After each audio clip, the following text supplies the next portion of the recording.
This is what we're about at themarketsniper.com. How do you build wealth in reset times? And what are the key markets that will be moving? And things like this are what we watch. Monaco 64, home of alternative economics and contrarian views. Today, I have the pleasure of speaking with Francis Hunt. He's of course, the creator of the Market Sniper YouTube channel. Francis, great to have you on the channel. How are you? Yeah, great to be back, Mario. Thanks for having me. Yeah, and I enjoyed also being on your channel a few weeks ago or about a month ago. And remember it well. Yeah, and I thought I'd like to speak to Francis, see what he's thinking these days. A lot of my viewers like to follow you as well. They mentioned something about something you talked about in a tweet about the Ides of March. But before we go into that, just wanted to talk a little bit about the the investment banks, of course, that, like you said before the video, we started the interview, that own the central banks. They're now saying that we're going to see a soft landing, that everything is all right. I tend to agree with them, just like I think you do, because I think we have actually been in a recession since the 08 crisis. And the reason for that is that the way they calculate GDP, they add government spending, and we've been running 2% plus budget deficits since then. And I don't think GDP has been above 3% for many years. And if it has, it's because of all the readjustments from the lockdown. It looks better. So what's your view on what's going on in the economy? Yes, thank you. First, a short response to you on the GDP comment aspect as well. I, like you, are deeply cynical around this particular measure generally. And in fact, I'm going to be doing a YouTube on the Brinks nations. It's going to mainly have Russia, not all of them. It's going to have South Africa. It's going to have the US, India and Japan actually as well, just for moot interest, just looking at them from a commodities perspective, in terms of value, what they have and what they produce in the commodity space. So if we just went back to a commodity, what now, obviously this is a very theoretical notion, but just what is produced that is of use that other people buy. And that means we're stripping out all the legalese, financial derivative creation, the services of fluff. It obviously doesn't have anything of tech in it, and we know that the US is dominant. But if you just looked at the GDP on many useful core subjects, and you said, okay, how would you think about currencies if this got a reweighting concept back to basics? And I think it's going to be an interesting one. So GDP is a very, very fluffy measure that involves a lot of things that are of dubious value. And is actual, in many instances, if you think of the financialization of everything, has actually been the setting of a slow time bomb in what I consider to be a controlled demolition of our global economy. So that's what the one comment on the GDP. Where are we now was the second part to your question. And I wanted to give a bit of a three-point scenario of what 2022 was about. 2022 had three ogres leering over your shoulder. One of them was global inflation generally, and that particularly the US inflation numbers with what goes on with the dollar. That was part one. So the whole inflation story was out of control. That was what was happening in 2022, the big escalation. We saw the whole transitory narrative fall down. So that was one core theme. The other core theme of 2022 was zero policy, zero COVID policy in the needlecrafty area for China, that had essentially seen them shut themselves down entirely.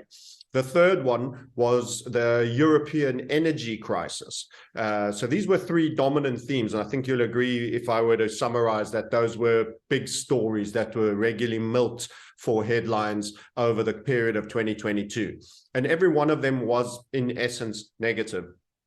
What ended up happening in a really unbelievably optimistic and I feel engineered manner was that essentially we started to get inflation numbers come down. That I think is probably the most authentic one, because they have upped rates quite substantially in the US. I don't think it's come down near as much as it has in America, in, say, the United Kingdom, where you are, and in other areas where there was dollar dominance for a large part of the year before the recent weakness, which has been very, very strong. So that kind of reversed positively to some degree on the American side specifically, to a lesser degree elsewhere. We got, suddenly the Chinese had an entire 180-degree pivot, and they've gone from zero COVID to never mind, let's get back to work. So I don't know what the medical justification, if you first thought zero COVID was the right thing, to now think this, but that looks like a U-turn of all U-turns as far as I'm concerned, because if it's, especially as we were going into winter as well. So that is just was unpredictable, and our basis on those three themes of a very bearish quarter1, I think was accurate, and you got 180 on that. And then amazingly, Northern Europe seemed to get a more benign winter than is usual.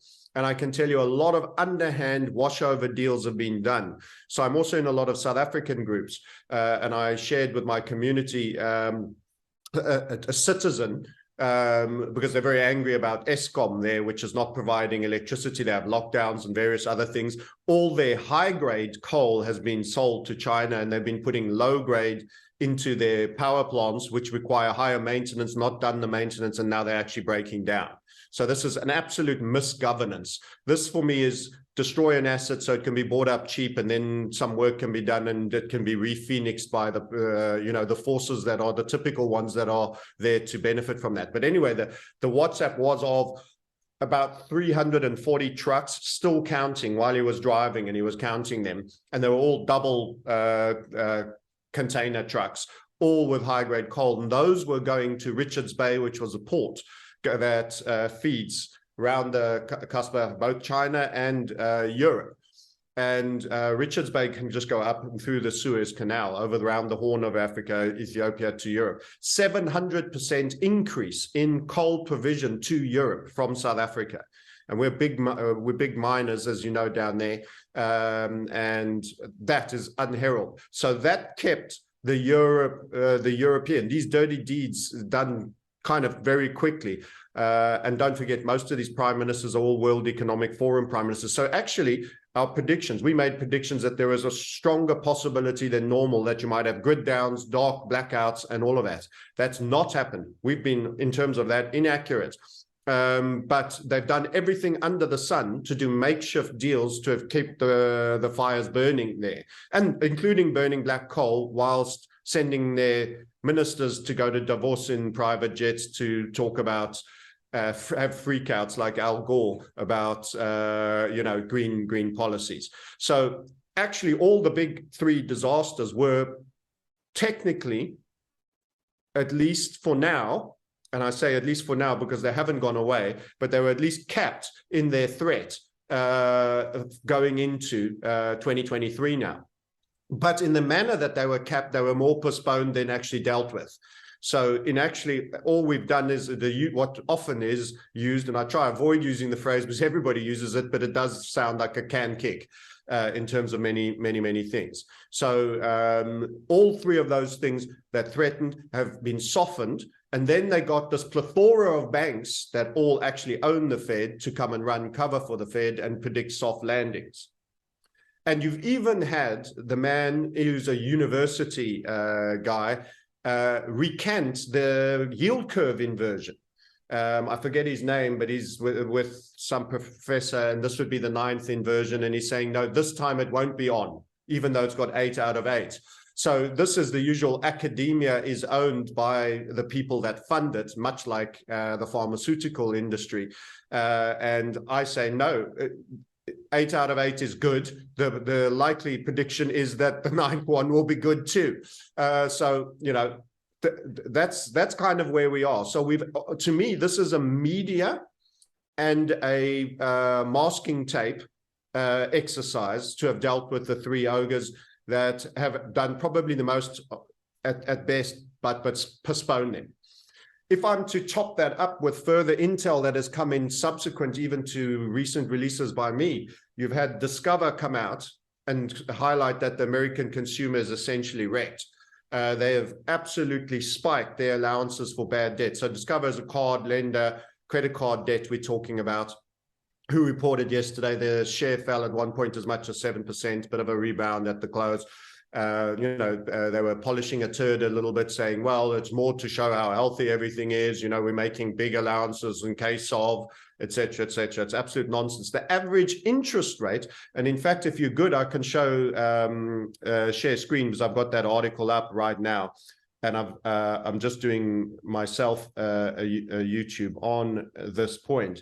And you'll be really current, here's the article. The consumer has cracked, Discover plunges after shocking. So the red line is credit, the extension of credit. And there's our needlecraftery low.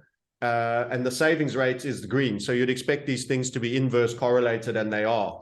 So the green is going down like that, and the red is going up on US savings rates and credit card debt. At the same time, that credit card debt is absolutely rampaging up in value and need. In other words, people are buying essentials now on credit. This isn't discretionary purchases. You're also getting the average card rate. Again, 13 and 14 lows, 2013 subprime, aftermath hangover. The rates were in and around 12% on cards. If we take March 2020, you're at about 14.5. So that's the COVID events, and now 19 and climbing.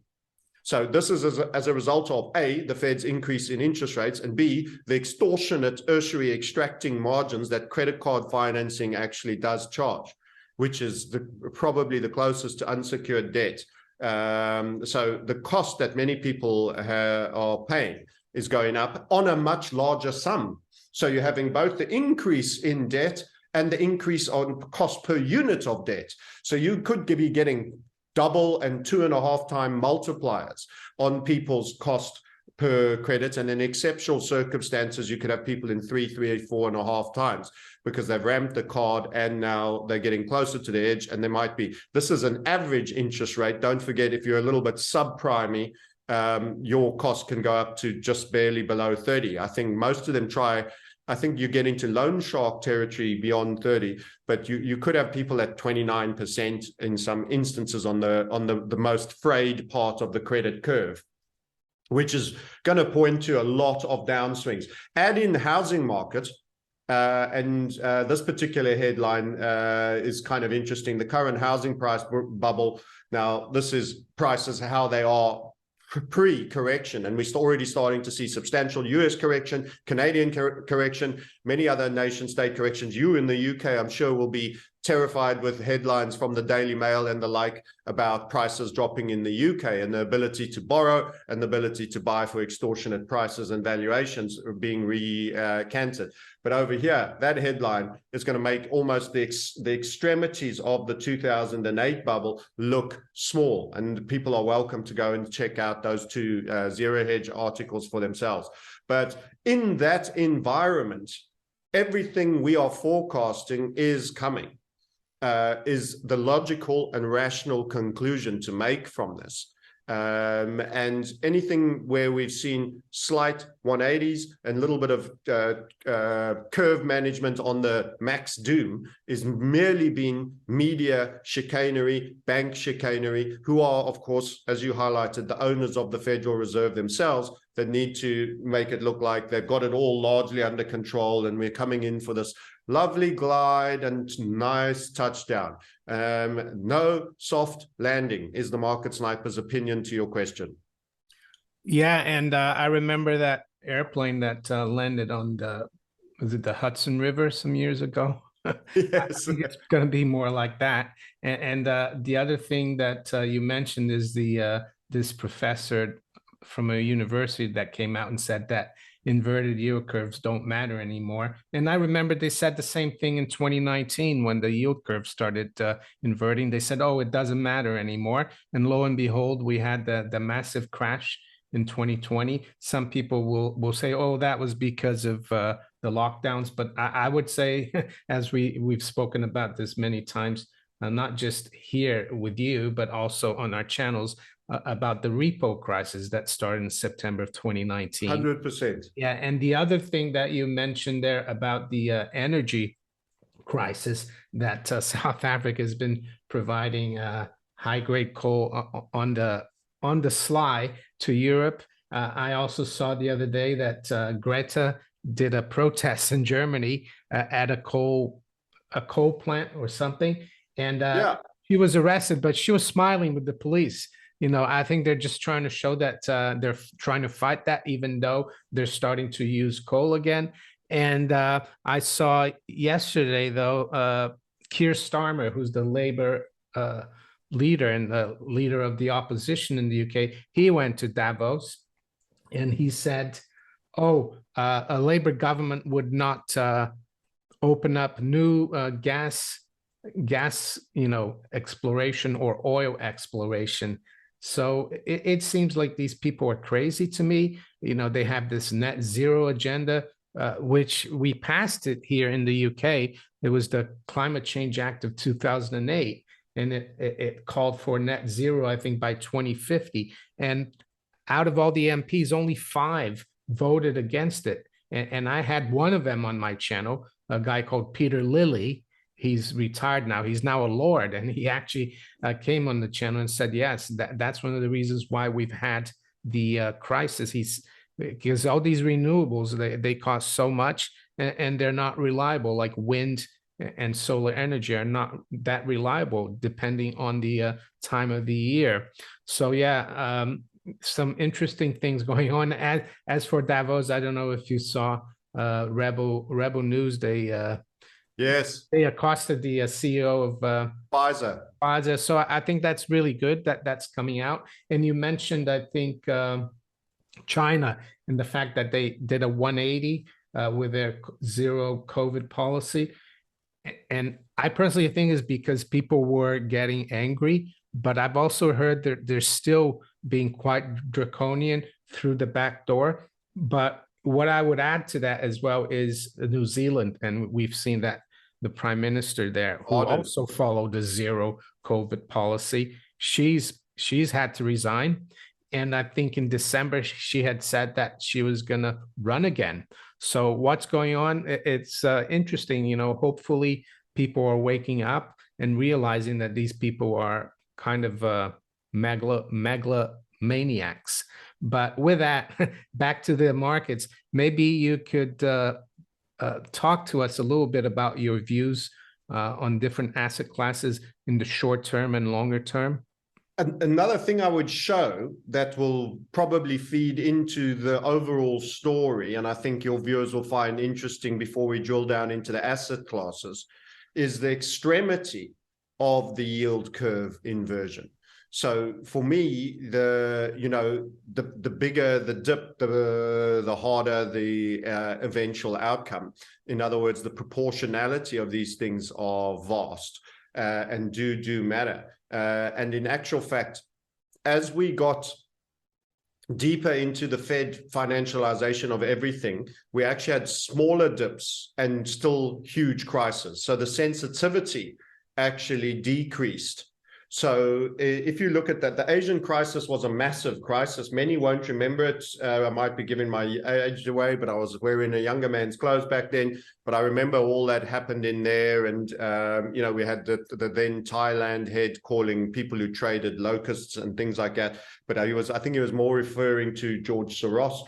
And that was the Asian crisis. You then had long-term capital. That was a huge, huge deal that many people have forgotten about. That was the first, for me, a drill for them where they could, on the sly, get away with using public money to bail out private enterprise. So the Clinton families, many other plans were heavily invested in the smartest guys in the room, as the book went, which had which had skulls of the option pricing model actually working in the company. So you're talking about a guy who foundationally set up the mathematics for pricing options, who was actually part of the hedge fund. And they essentially were chasing emerging market debt. This was their trade. It literally was one trade, super leveraged. and it was incredibly tight. There was a lot of stability around debt, and this is a narrative we'll revisit now. But so that's why this history is very interesting. And then suddenly the vibrations of what went on Asian, you had the Russian crisis on debt, where they actually defaulted. Today, Russia's almost debt-free because they've almost phoenixed and got rid of what they did in the Cold War ending that saw them have very poor financials and a lot of skullduggery and robber baronism. And the post result of that, they got through a lot of debt there. And this hedge fund blew up. And that was the trial. And I always say they'll drill something before. And they said, people don't realize how big a thing this is. This had nothing to do with Joe Public. We weren't invested in a very big hedge fund. But they essentially said, we have to use banks. And they got all the banks in the room, and the banks used their funds. And actually one particular bank elected not to. And it was the one that then went down and wasn't bailed out, that nobody shed a tear for.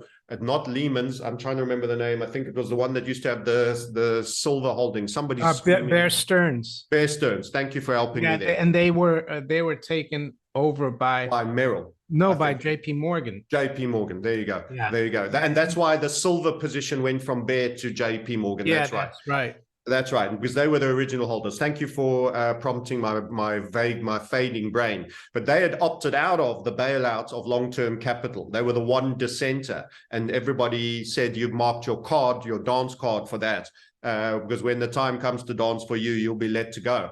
So there's a lot of history. Then, of course, the dot-com everyone's familiar with. Now, the dot-com crisis was down there. Now, I would argue subprime was a far larger general crisis. The numbers just kept getting bigger, but you can actually see it's shallower than the dot-com. The dot-com was more extreme in and then more extreme out. There was a sort of a longer period. But the reason why it's worth everybody understanding why we talk about yield curve inversion, and that's very important. I spend my entire trading career telling people not to trade with lagging indicators. That's like me giving you last year's newspaper to make a trading decision on, and say, follow the leading indicators. How about being smart? How about being in a little bit earlier with a tighter stop and getting more of the run? That is the risk-reward fundamentals. And this is a leading indicator. That's why people should heads up and listen. And it's quite easy to generate this curve. You grab the 10-year and you minus the 2-year, and that's it. You get the curve. You go find the zero line, and that's your yield curve inversion. That's what I've drawn for you. It's not rocket science. Anyone can do it. And what it's as predictive, it's as good as gold. I chose that phrase for a reason. So subprime was shallower. Maybe you could argue a slightly longer time frame, but not too much compared to dot-com. And then actually the repo falling was just a very small technical run, but that was epic. I will point out to you that turned out to be a bigger bailout than what you were told and learned about subprime. The media just never focused on it.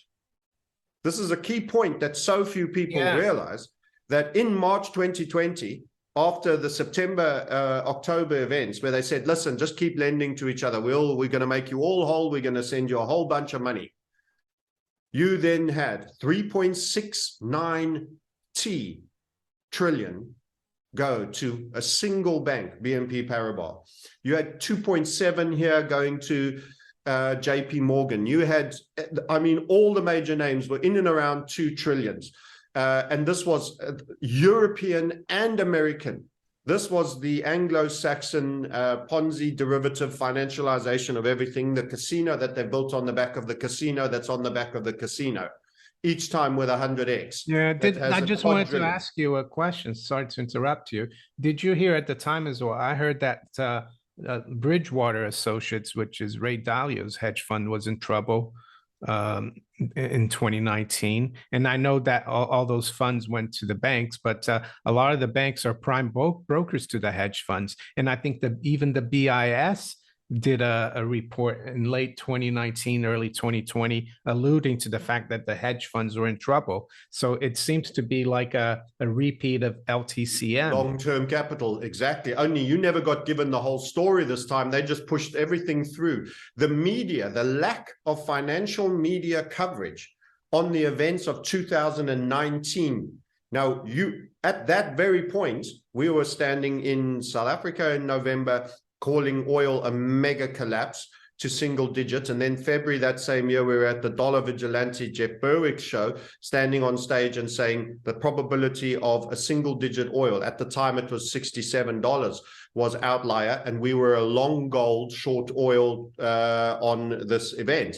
And these things were all transpiring, and only subsequently have I got some of those facts. And that transfer was the biggest bank bailout, because they got somewhere in around 20 to 25 trillion in handouts. Trillion. I mean, that's 25,000 billions. Go and look at the QE amounts in post the subprime era. They were at about 200 billion, 400 billion, and then they went, accumulated to 1 trillion. The post-COVID event, they made a big song and a dance about the 6 or 7 trillion that was stimulus support to the people, many of it going to Quangos, the Kennedy Association, this and that, some of it going admittedly to people in terms of small business support and all of that, and a lot of it loans that that weren't necessarily gifts, but under certain terms might get written off. They made a big song and a dance by that, and that certainly caused the inflation. But the real bailout was, you got one, I saw the article on Zero Hedge and now a battle to find it, and you have to go to Archive Web. It just wasn't covered. So this was the biggest bailout, and it was barely a dip through. So this is what I'm saying. The sensitivity is actually reducing, because for me, you're getting bigger by number crises. Remember, media will tell you the biggest crisis was subprime, but bigger by number crises, actually, 2019 going into the CV, this was already the spike of CV19. The value of it as a leading indicator is that you find out and everything blows up on the back leg as you're coming up. This first touch on subprime was 206, and then these chops were during 207. You already had yield curve inversion. We had no Lehman, no nothing. Oh, there's some concerns about the housing market, No one knew about robot signing and houses in Detroit on ninja loans and everything, apart from the people that were in the area, apart from Michael Burry, who was in the strip joints, watching strippers who had 6 homes, et cetera, et cetera. So the point I'm making is the sensitivity has got less. You're getting bigger crises on smaller dips overall. It's an observational point. I might be making something that doesn't hold. But I can also say the key thing about inversion is it very much is around the markets of debt, which, if you go back again to long-term crisis, was a cleaning of the marginal markets of debt. That was Russia, post the Cold War, et cetera, et cetera. I'm saying this is very much about debt. It's bigger than it's ever been. It's since 81. You have to go to 81 to find the deeper dip. Now, you and I will know that as the gold and silver peak gain as a result of the late 70s into 81 period. You got a mega gold and silver run during that period. And I'm going to come back to that point as well. But I'm just opening a few threads here. So A, this is excessive. B, it's very much debt related. And last time you got a rinse of the emerging markets debt. This is about primary markets debt. This is Europe, this is America, this is Britain, if it turns into a debt crisis. And you've already seen a taste of it in the UK with the absence of bid. We know that the Japanese markets had 5 days in a row without any trade volume, et cetera, et cetera. They've been feeling the strains. There was news not so long ago. I don't have all the specifics on it, but that made the USD JPY a bit skittish. So come to your own conclusions. I've chosen my place, my color that I'm putting my money down on, and this is big, and you'll get the event name and tag for this event only during the up leg period. And they'll say, oh, but Francis, you just got lucky, XYZ happened, a Russian hack, and that's why you ended up being right about this. The story always follows. The leading indicator is first. You're not lucky about trusting a leading indicator that has 100% record. And there's no doubt that they probably leaned on the original founder to call foul and say it doesn't hold. The problem is too many people see it. That's nonsense. I hear this thing on technical analysis as well. If head and shoulders always, break down, then surely, everybody, they would, because everybody knows that, everybody would be trading it. Most people aren't technical. They're fundamental. I can tell you that now. And the ones that are technical are not running $trillion schemes. So no, this whole thing that a notion that an indicator invalidates itself because it becomes overpopularized. There's nothing that's overpopularized. We've been inverted for an extended period, and all that's happened is getting the timing right is difficult because it's continued to invert to new extremes. So yeah, I just thought I'd give you that before we talk, and give you a chance to come back at me before I give you gold and dollars narrative.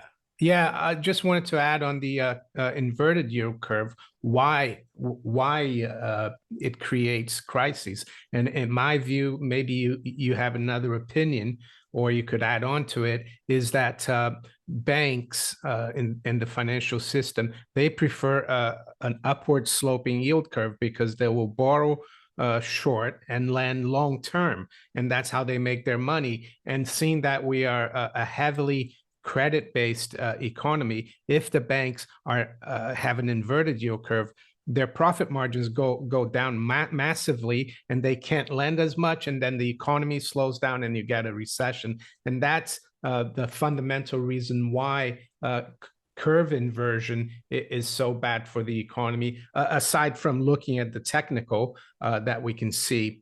You agree with that, Francis? Yes, absolutely. The failure of the bank model, that point that you just made on borrowing, lending out money long and borrowing it short, means actually, to further develop what you're saying, there's going to be a retraction of credit generally, particularly for housing, which is long borrowing.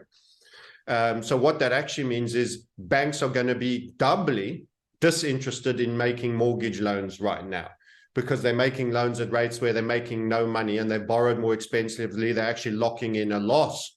So that further exaggerates the performance of the property markets, which is why markets now are inherently unstable, and they capitulate to the extremes, and they mass melt up to the extremes. They are not magnetized to the midline. They are magnetized to the periphery. And that's a very important comment. There's a lot of structures where they are incentivized, and the invert or the unintended consequences of decision or design sees it actually peripherate to the extremes. So we get melt-ups and we get collapses. And just before you get yield curve inversion, they probably have the most profitability, and they're really pushing credit in the system. So hence why they are not pushing out instead of pushing to the mean. So yeah, that's all I'd add. But what happens with this? Let's bring it to currencies now, because this always takes us to the dollar and gold. So I'll shut that chart and I'll open up the gold silver ratio. So there's been a link that I've been watching. I don't have it close to hand. It's in our premium community that we've been watching. But essentially it was the biggest holders of US Treasuries, and China, Japan, apart from the Fed itself, who's the biggest, of course. China, Japan was showing its early 22 and it's later 22, and they are disinvesting slowly on their Treasury holdings. The next biggest is actually, believe it or not, the UK. So it used to be the Arabian states, not anymore. After the UK, you get what I call the laundering old Europe money, which is Belgium, Luxembourg, and Switzerland as holders of this. These are the buyers. Isn't the UK also the laundering? Oh, definitely. All the definitely offshore, definitely all the hedge funds, I guess. Yes, and I just gave you credit for being the other side of the channel. One is the old European, and then of course the Anglo-Saxon racket is without doubt the UK. So this was particularly interesting because we've seen Middle East retreat. So it's in a group with Chris McIntosh, Mark Farber, and Doug Casey. and we were discussing where the money flows. And what was very interesting is that a lot of gold is being repatriated by Brinks from out of Switzerland into the Middle East. And one of my key theories is that the main beneficiary of the West decline is going to actually be the Middle East. Many people think it's all going to benefit China. Actually, China's had their boom and their amazing boomer period and gone bust essentially with America. They're not disappearing. They're still going to be a big nation, but they've got a demographics time bomb that's the same as America. They have all sorts of things. In fact, they're going to be sub $1 billion in, I think it was 20 years. I've got to check the facts. Don't quote me. But I mean, they've actually had a negative population growth this year already. So they are already shrinking. So the whole concept that everything's going to just wash to China and they'll be the new boss, there's always one big boss. We're not going to have that. But the Middle East, there's definitely a formation of capital around the Middle East. And it was very interesting to hear bullion flowing out of Switzerland going to Dubai. Now, that could be Arabian bullion being repatriated to home as they start to set up own vaults. But I've always said, where they build the tallest buildings of the world, that's where the ambition, the money, and the infrastructure investment is going. Unlike the supercar, which is, or nowadays the hypercar, which is the peak market. When the McLaren came out, it was just in time for the recession. So was the Jaguar XJ220 for the car petrol heads. The guys chasing the bigger buildings often are a localized high for the property market, but they're a long run ambition hub for mega capital. So the whole thing with Belt and Road, there's NEOM, there's this edge building, which is 300 meters apart of wall. This is your super cities, 6G, 7G, piled high, stacked on, but they're going to make it trendy and funky and, entertaining to coax all the young generation into it. I want nothing to do with it personally, but I can tell you in terms of business, my impression is that entire area, Tigris, Euphrates, Two Rivers area, is going to do exceedingly well, from Lebanon right the way through Israel, Turkey. And that's why I think, because the discussion was around why is Turkey done better than Argentine with their hyperinflation. And apart from, I see Turks as quite industrious, quite a lot of pride. Everyone can be sometimes a little bit Islamic. Maybe I don't want to say Islamophobia. I'm not one who likes to call racist, but actually when I go there, I'm well served. They have real service ethic. But I'm lucky I'm at the high end. That doesn't mean everything's like that, but they try to do things well. They were the masters of the Ottoman Empire, so we often talk them down. Latinos can be a bit more laid back in Argentine. So that whole question came up. But the whole thing was, I see the capital going Middle East and China being part of a pendulum on one end, but the Belt and Road and the real hub being Middle East and from Israel and around and all those related neighbors. And the MBS thing in Saudi was very much a case of he locked all the guys up in the hotel, and this is a modernization drive. So they're now going, when a Western woman is out there and there was at a party or club and she's got a scarf on, no, take it off. And now everyone's driving, they want to create that less aggressive, the beheading and women buried in stone for teenage pregnancy. They really want to move away from that perception for all the project plans in business they have. Yeah, if you don't mind me adding, the Saudis and the Gulf Cooperation Council, the other countries there in the Persian Gulf area, they are increasing a lot of investments. I spoke today in my video, a recent video, about how the Saudis, their sovereign wealth fund, is now going to invest in mining companies. They want to actually mine for lithium and nickel in Saudi Arabia, and they're going to spend probably billions of dollars. And we even saw in sports, the Saudis are challenging the PGA Tour in the States, which has been very politicized, with Live Golf. So yeah, it's interesting that you say that you think. And let me just add in Qatar. Yeah. Football. Oh yeah, the World Cup. It's a coincidence that it was Qatar that they paid for that. Let me point out that Russia spent 18 billion on the World Cup before.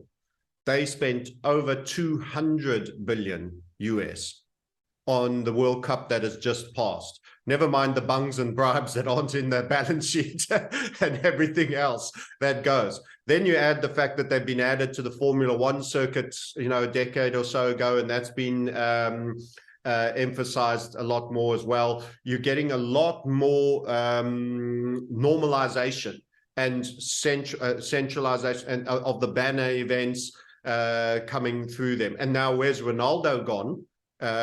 For his retirement cash out career, he's actually gone to an Arabian team. And you're going to see more, I think, of that as well, as they want to up their game in various levels. Anyway, what I'd like to show you as part of what does this mean for the dollar and gold generally? My assessment, if I go back to the share screen, I had the gold dollar, the gold silver ratio up here. We'd done a video a while ago when we were in this blue box area, this last blue box that I've named armpit 2. So continuing on.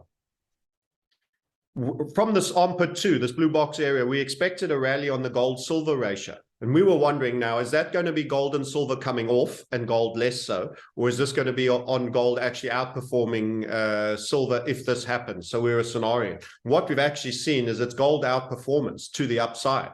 So it's actually been bullish, and gold leads, and it's the central bank buying. So we were talking earlier about the Treasury disinvestment.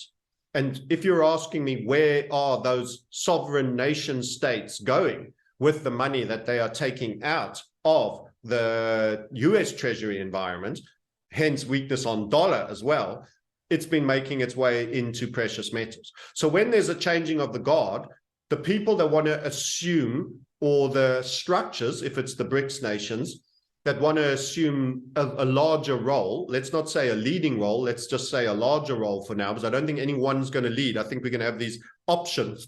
There's going to be a competing options. When there's competing option, it's almost like a bit of capitalism has broken out again in this monopolistic realm that we're in. They have to look better than the other one. And how are people going to choose? They're going to say, well, who's got real assets? So gold becomes that thing, hence why China's been long-term, Russia's been long-term investing in gold. And now what you might be seeing is the Middle Eastern Gulf area is not only investing in gold, but wanting it in their home state, as per, Brinks doing lots of exports to that area. So I think it's particularly interesting. If you know where the capital's heading, you know where the investment's going, you know which markets will run. So I actually see the American equity market that has always had a far larger premium. When I went to the UK, Mario, in 1999, I first moved over there, the FTSE was 6,997 at its peak under Tony Blair.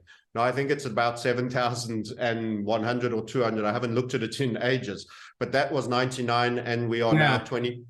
Yeah, it's around 7,700, but I've noted that as well. The FTSE has done almost nothing in the last 20 years. 5 years, 25 years soon. Yeah. I mean, we're almost on a quarter of a century, and you'll have gone from 6.9 to 7.7. That's barely 10% in 25 years in an environment where you now have double-digit inflation. And I would add that the currency as well has gone from 2 in 2007 to the dollar to now like almost down to 1. So in dollar terms, it's done even worse. Yeah. In real terms, absolute good point. The currency effect of that just actually means you've lost money hand over fist in real terms, with currency effect, inflation effect, and everything else. It's probably the worst performer. And I don't think, whilst people are talking about a European bid, and we see the odd European, we call BMW long, we've recently called copper long, it's made its target now. We are deeply concerned for the longs outside of precious metals. So if dollar doesn't do, if the Fed doesn't do a half point, which they're under pressure potentially to consider not to do in February, I think that's further problems for the dollar to downside. Now, it's already lost a lot. We've been waiting for a bid. Now they do the soft landing narrative. Now, actually, it's looking more like they've broken something. and the things are starting to break. And by the time you're getting the report, there's this delayed effect, this concertining effect of slack. So far greater damage could already have been done, and you were just waiting to discover that fact. And it's coming out in the woodwork. So there's going to be a knock-on effect. So we continue to say we're on the bear side of the mainstream media. And if the Fed don't do 0.5%, the dollar gets hit. If they do 0.5%, there could be fear. So the only way they get a bid under the dollar that is lost is actually to over-tighten and break things. So I still think that there's a chance they do 0.5%, because they need to sustain, they need to protect the dollar's loss of value. Don't forget, dollar starts losing too much, you're actually seeing oil and WTI back in the 80s now. So they start exporting some of the inflation they were exporting to Europe, they start importing it back, because the euro's now escalated from sub-parity call, which we saw, called and traded, to going up to 108s right now. So that's also marked. So that's taken some of the heat off the European inflation, and even the pound got a post-collapse rally of some note. But so they sit caught between either having inflation domestically and allowing the dollar to go on the skids and doing a 0.25 or less, which is only going to create further domestic problems, or they say, we've got to do this. We've got to protect number one. And they go 0.5, which further ensures damage, A, to the credit card borrowers, B, to the housing market, which is why I've covered those two things with you today, and C, to the consumer, which will further damage their equity markets, and they take the asset price, this is down, rather than losing their currency. Then everyone flies back into T-bills, because they need a bid under their T-bills, and they make it everybody else's problem offshore. And I think they'll put number one, well, Powell is mandated to put number one first. And I think then that puts a lot of heat back onto the pound, the euro, and those areas. And I think you see a further bid under gold if they don't do the 0.5%. You could have a little bit of a reaction down if they do the 0.5%, but you could get a further bid. Now, what ends? How does this pattern end? Why the gold-silver chart that I've had up for so long here? What's the full narrative with that? Well, if I just go up to a higher time frame, this is a head and shoulder on a far bigger right shoulder of a far bigger head. So we're talking about patterns within patterns here on bigger time frames. But let's just talk the blue head and shoulder that I've got highlighted here. That down break will take us to 63 from a pretty high 80 at the moment, gold-silver ratio. So what price is gold when the gold-silver ratio is 63? And what price is silver, even more interestingly, at 63? And then if you get down to 63, you will also have triggered this 65 line, which is a neckline for the red head and shoulder. So we're talking nestled within nestled on gold-silver ratio. That's interesting. Cascading head and shoulders. The cascading, we call that the cascading head and shoulder. Only in this case, this isn't a monarch head and shoulder, which would be at the head. It's on the right shoulder. So this is a reversal on the right shoulder down. Now the target make here is a trigger of the next one. So it's a smaller domino knocking a slightly bigger, that knocks over a bigger, that ends up toppling a wall. And that's that target right down to 32.8. That is a crisis in all fiat currencies, and that is a rush into precious metals. And at that point, I wouldn't be shocked to see gold 3,000, 4,000, 5,000. And if you go, well, where's silver? If it's instead of being 100 to 1, it's a third of 100. Well, if you're 5,000 gold, and you're 100 to 1, you're $50 silver. If you're 33, a third of that, you're 150 silver. So that's 150 silver, 5,000 gold. If it's 3,000 gold, which is not a big ask really, and you're at 33 multiple, well, you're at $30 silver on 100. Again, you multiply 3, you're on $90 silver. And we've got some very interesting finds. This is an example of some of the things we are doing in our community area. I shared an equity that is a mining equity. and I'll leave this one as a gift for your viewers. This is EDV, Endeavour Mining. Like that gold silver ratio in reverse, doesn't it? Very similar, a lot of similarities, stumbling over my words today. A lot of similarities, inverted head and shoulder here, left shoulder in the blue, head in the blue, and then right over here. Fake break, it broke, and then it came back in a continuation pattern, back down to the neckline. So I'll just make this line super big, or I'll overlay draw for you. At the $28 mark. That's a 204. You're talking about an 8x there. And by the way, we've also called it short previously, and it's performed on a head and shoulder there. It's easier to see that head and shoulder on a smaller time frame, but I'm not going to drop down. But you can see how that performed to the downside. So we're not perma bulls. We're real technicians on the macro time frames. And this is where we go to make look at money. Now that is breaking out of that pullback continuation on Endeavour. And it's got for us a 204 target, which is huge. This is a monthly time frame, by the way, so it's not next week that happens. But there's a lot of structure suggesting a great deal of potential bullishness with particular equities. This is what we're about at themarketsniper.com. How do you build wealth in reset times? And what are the key markets that will be moving? And things like this are what we watch. There's nothing that's a lie about a chart. Somebody had to spend money to purchase or made a decision to sell. That's where you see what people do, not what they say.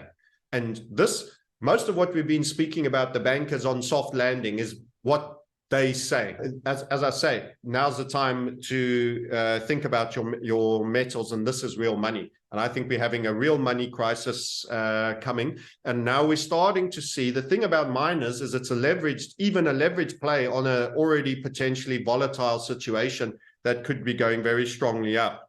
And you could see some very, very spectacular returns. I must say, this is Burkina Faso and Ivory Coast. So this is African mining. So, if you don't sink your pension in it necessarily, because of the African premium, but the government are involved to the degree of 10% in both these things. So the government has an interest in maintaining order so that they get their cut of the proceeds coming out of the ground there. So a pretty big equity call. So dollar is going to play a role in this. And I think the Fed is caught between, it's, as I've said, it's walking a plank. But instead of it being a plank, it's a triangle. It's a massive isosceles triangle. It's a tapering on both sides plank. Eventually, you walk that plank to a point. Then you have to choose a side to jump off.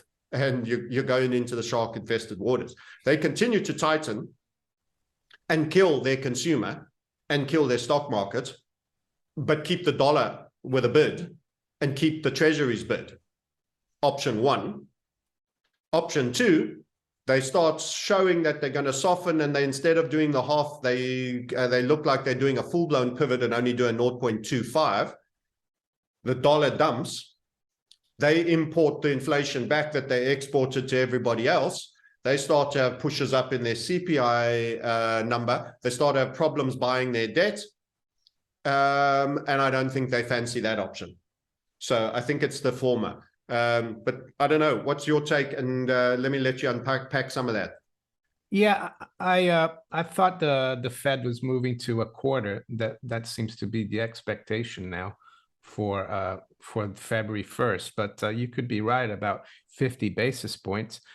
And I wanted to also ask you about the bond market, because we're seeing yields actually this time around drop quite a bit, even though they're rising today. With the stock market being under pressure in the last few days, actually people have been buying into treasuries because we've seen weaker numbers.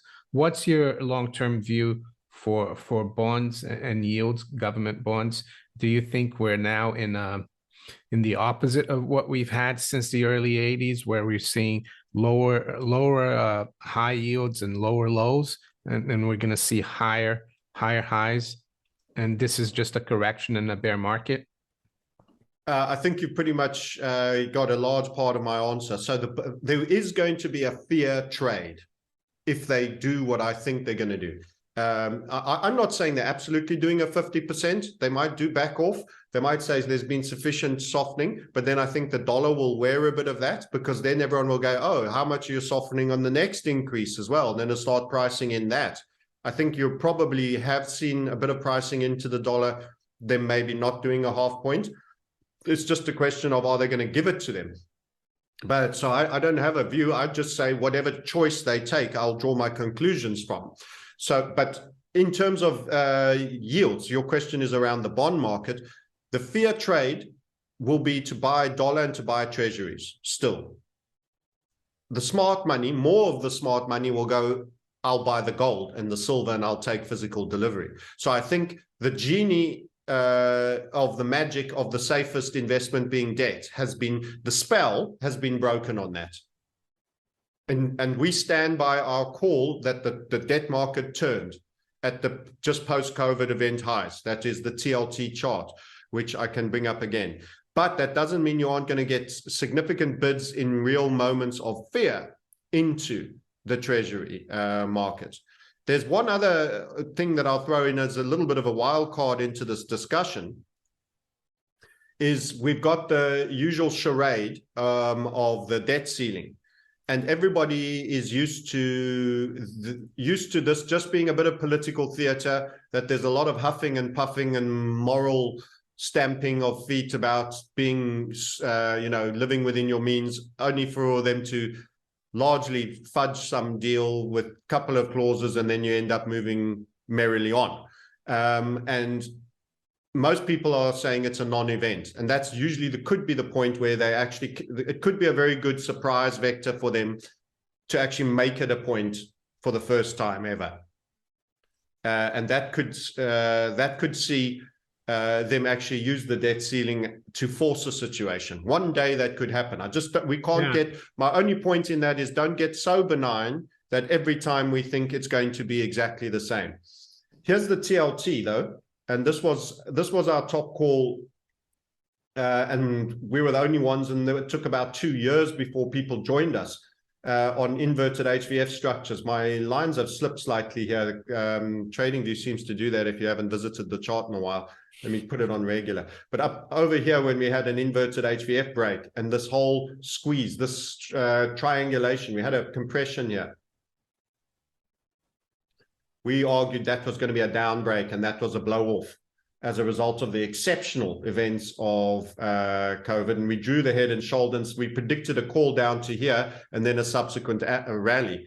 Everyone became peak buy bonds where diamonds callers over here, and they were again here, only for it to trade all the way. If you have a look at our target, the target was made on the head and shoulder, and now you're in a rally phase.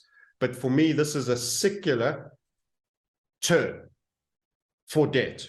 And as I mentioned, we went and did the yield inversion. Remember, that's all about debt instruments. And we talked about long-term capital and the rinsing out of emerging markets debt and how that generated the crisis. They were always the weakest hands in the room. Now it's the big boys' turn, in my opinion. And debt markets, the notion that, gilts, they were called gilt because of the gold trim on the certificate, it's as good as gold, no, it's not. It's a piece of paper with a promise written on it that gets broken, and they already break it with the inflationary policies they presume, and now they're going to break it big. So pensions are destroyed. The pensions are the canary in the room that will force UBI, in my opinion. Because eventually you're going to have a contract where people have contributed, been stuffed in the worst investment. Don't forget last year, the other theme I never mentioned about last year, 2022, was the death of the 60-40 portfolio and the massive underperformance of bonds relative to equities. So as a summary, this was, this was a coming of age, and a lot of people had the curtain started to think differently about debt instruments. And then as I say, the UK events only further crystallized that. So for me, you could rally all the way up, back up to the neckline, quite feasible, and still be in a bear market. You could rally all the way back up to our original neckline call, We said, A, you'll make a neckline, B, you'll get a rally. It was a slightly bigger rally than we thought. It went higher than the left. And then you will trigger a head and shoulder and make target. Every single aspect of those bond predictions, we're pretty proud of that. I would say in some senses, it's almost a bigger call than the oil call. It's a 40-year. It was our first time we ever called bond shorts.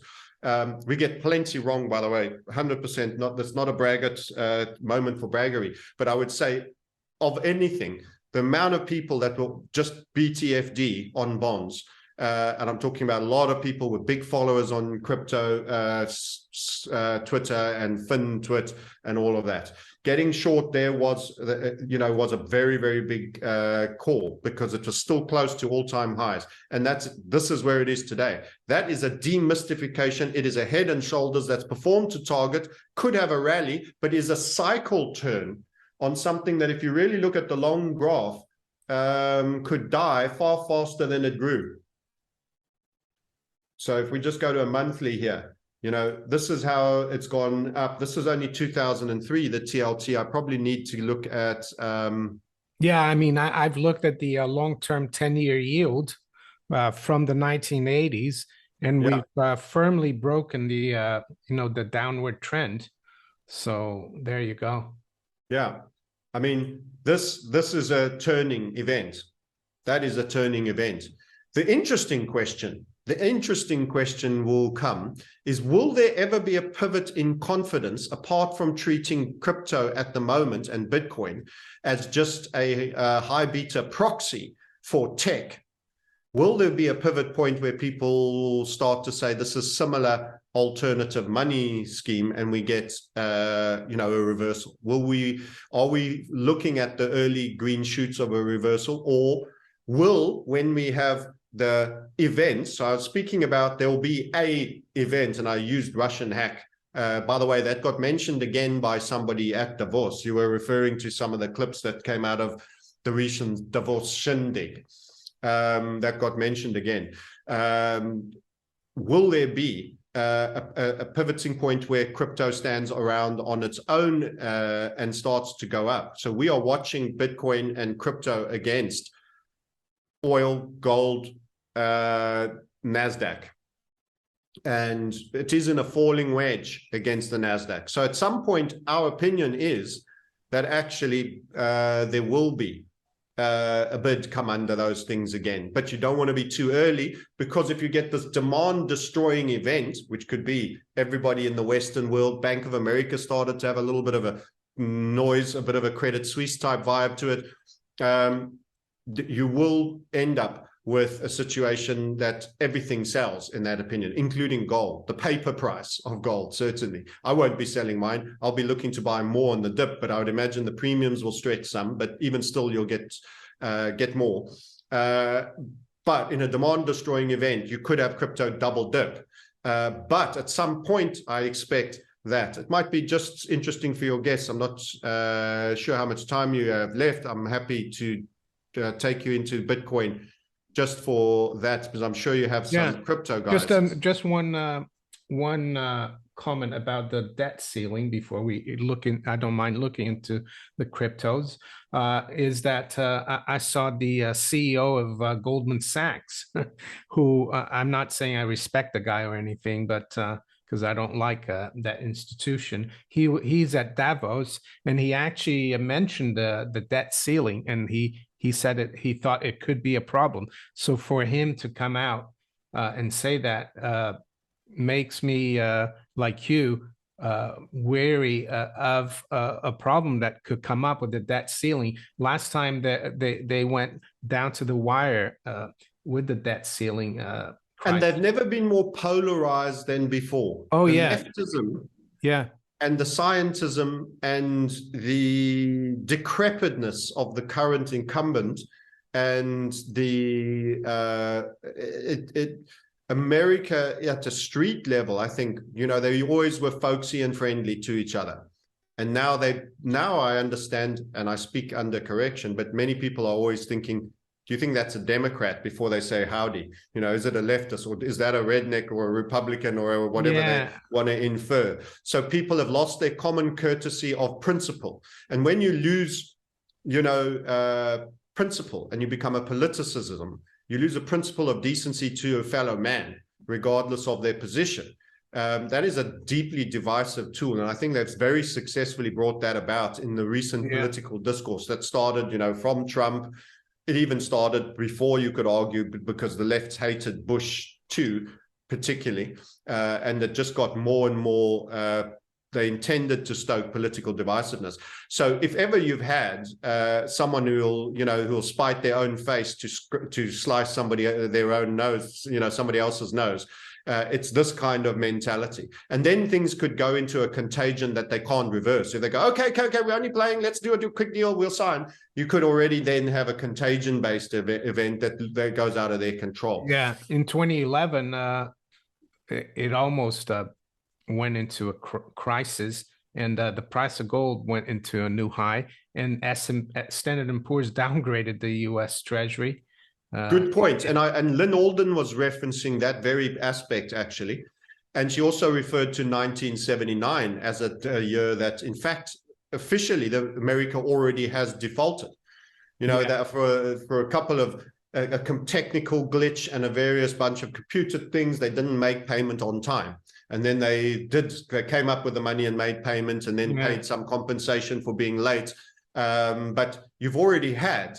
So people think these things are pure systems, a bit like they sometimes think Bitcoin didn't, have any bugs in it, and it's, bounty code, it's flawless, it's been done by a genius and all of this. We have too many fantasies generally. So you've already had technical default by America. And of course, inflation is tech default by sleight of hand. And you had the 2011 event that you've just mentioned. So 1979 and 2011 are both part of that. And they're both very good for gold. 79 was a great time. Well, and I would say the biggest default was in Richard Nixon on August 71. 15. Yeah. That was a different kind of default. Well, he was promising to pay with gold, and he said not anymore. Not temporarily, he defaulted. Yeah, and you saw how permanent that became. So just bringing us to the chart that I'm sharing, this is actually Bitcoin divided by the NASDAQ. And we do a lot of cross assets, which is how we were long gold as well as short oil going into the COVID area. That was our biggest actual obvious relative valuation point that jumped at us. And many don't know that we were also long the gold, which was a great time. And it was beautifully set up against, the euro, the pound, and the dollar. Anyway, so there's been head and shoulders, there's been falling wedges, but essentially this is the big bloated second impulse that is very typical and very grindy on falling wedges that tend to have the longest time duration in them. Then you've been skidding along the bottom here, and you're getting to a point where you're finally getting to the other side. So we give the partitions to a wedge names. So we teach this theory in the website. People are welcome to come and join, but this is called the capping descending grind line of. So it is one component of the three lines in the falling wedge that we draw. This is the basing descending grind line. So we look for a certain number of touches and a certain kind of structure to them. And my tool is froze a little bit there. Anyway, so we are moving towards the upper line that is in a descending phase. We get quite close to that, a small down leg, and you could go. And that could be a pivotal event where you actually have NASDAQ stocks going down and Bitcoin either holding its own or going up. Or you could have NASDAQ stocks going down significantly and Bitcoin somewhat. So there are a couple of scenarios for how this could happen. In the demand destruction event, then when the usual solutions come out to play, again, you get outperformance out of crypto. So, to many people, we've been bearish and, we're just haters of crypto. No, we're not. We just think we don't want to be in it when it's going down. And this move here has been quite significant, actually, that it's pushed up. And with the passage of time, it can start to break what we think is a very key cross level. And because so many people see it specifically as a tech play, gold and NASDAQ are the two comparables we use. So if people don't want to engage with us, we just use logic and rationality. If it's to be digital gold, compare it to the real thing. If it's to be a tech play, hive mind, all this bright young things doing amazing new world order money systems, compare it to the NASDAQ. It makes sense to me. There are others, of course, but do at least those two. And you'll see in both instances, you have falling wedges. So the break of the falling wedges will then be a bull call long again for crypto and make it attractive. So that again is very interesting. And I hope that serves your community as an opinion. So you've got EDV mining and you got the Bitcoin, the best way to look at the crypto market, and that there is a possible inflection, but a warning that on these cross valuations, just because it goes up doesn't mean it's going up in dollar terms if we are having a demand destroying event, which is what I still think is going to happen. These consumers are wrecked, Mario. Yeah, and you think like this falling wedge, it's been a long-term one. So your technical view is if we break the top of that trend line, it means Bitcoin will break out versus the NASDAQ. Is that right? Correct. So it's going to start outperforming whatever the NASDAQ's doing. Yeah. Which in the beginning could be going less fast down. Yeah. But later becomes a bull market. So Francis, any last words to the viewers before we wrap up today? Firstly, thank you for having me on. Delighted to share a couple of ideas. This is what we aim to do inside the Market Sniper Sniper Circle. Teach a method, apply the method, build wealth in reset times. By taking this action, you absolutely will improve your mental field. There's a lot of potential wealth to be taken out of this. It sounds very doomsday-ish. We're not doomsday-ish just for the sake of it. In fact, you'll enjoy being amongst like-minded. Give us a visit on themarketsniper.com to book a call if you'd like to participate. And if you just want to stay in touch a little bit, go and sub the YouTube channel, The Market Sniper, and the Crypto Sniper as well, where we keep the crypto vids coming. We also do a reset, which tends to be banned on YouTube, so it's done through Odyssey as well. So look under the Market Sniper on Odyssey for the reset videos that are hosted there. But yeah, thank you very much for having me on. And there's real opportunities to build wealth in markets that are crashing, amazingly. But a final point is be very, very careful on counterparty risk. So do not have too much of any one thing in one place. I say that as someone who got a good bath in FTX. So be careful out there as well on counterparty risk. Yeah, that's very important. I would add as well, volatility is a factor. So be careful with leveraging. And Francis, thank you so much for your time. And I'm going to put all the details of your platforms below in the description. And I wish you a great weekend. Thank you, Mario. Have a great one yourself. Look forward to having you on our channel as well soon. Thank you.